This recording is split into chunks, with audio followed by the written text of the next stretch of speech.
čujem. Priče su moja hrana. Mali tigar, veliki osjećaj. Zašto? Ne smijem. Tigrić Tin toliko bi toga zabavnoga želio raditi, kada bi mu roditelji barem prestali govoriti da ne može.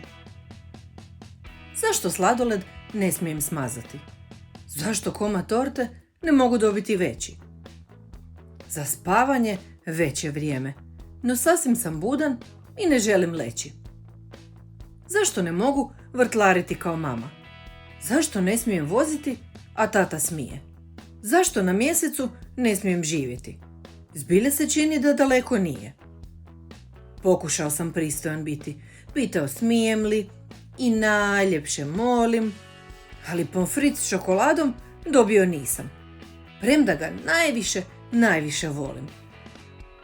U pidžami otići u školu baš nikad neću smjeti. Gumenim čizmama gacat po bazenu, zabranjeno i zimi i ljeti. Zašto ne smijem na lusteru visjeti, po krevetu skakati, dubiti na glavi? To je 100 put bolje od trampolina i trapeza, zabavno je kao cirkus pravi. Zašto ne mogu zamjesiti kolač i ostati budan noću? Jedva čekam odrasti. Tada ću moći baš sve što hoću. Zašto vas ne mogu buditi rano? Ta jutro je, već je 5. Obuti jednu čupavu čarapu i papučicu za balet. Zašto se ne smijem popeti visoko? Ni s tobogane se spustiti sve. Zašto svi odgovori na pitanja moja baš moraju započeti s ne? Zašto ne mogu? Sad vidim zašto. Kao prvo, jako se dalekim čini put od vrha do dna. Kao drugo, veliki strah me hvata. Kako da siđem? Možda netko zna.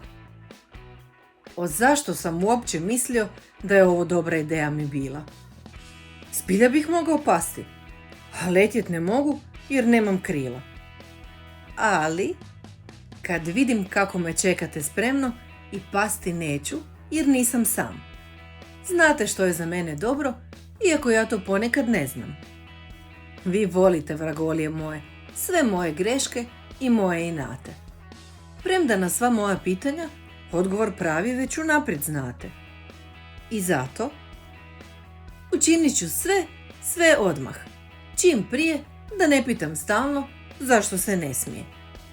Odmah ću u krevet leći čim dođe za spavanje vrijeme.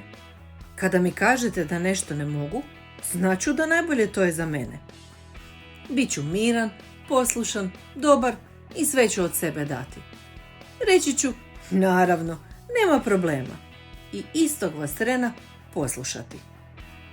No kada zatražite nešto što zbilja ne želim učiniti, možda vas ljubazno upitam, a zašto to ne biste mogli učiniti vi?